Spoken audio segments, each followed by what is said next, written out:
IRIS stands for Integrated Refugee and Immigrant Services.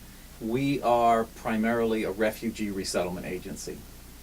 We're a nonprofit organization, but we participate with about 300 other nonprofits all over the country.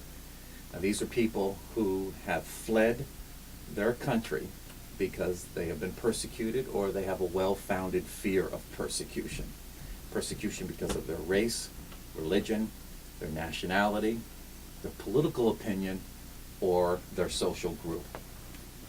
And usually they wait in that country that they have fled to until they can possibly go back. The persecution comes to an end. The Civil War has been resolved.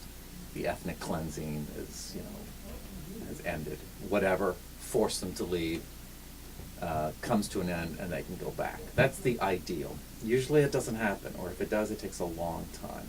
The third option is what we're involved in, and that's called resettlement. And every year the U.S. government selects about 50 or 60,000 refugees and invites them to come to the United States. They take out loans to cover their airfare.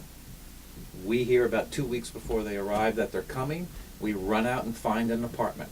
We make sure someone prepares a hot meal that's appropriate to their culture, that we can serve them within 2 hours of their arrival. We meet them at the airport or the limousine station, and we bring them to their apartment, get them settled, bring them to the office the next day.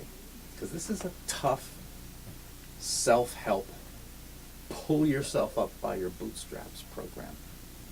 We don't give them a lot of services for a long period of time. And the federal funding that we get will cover their first 2 or 3 months' rent if we're lucky. But they have got to do a lot of work on their own to learn the language and find a job. But it's a great program. It's Probably one of the best things our country does.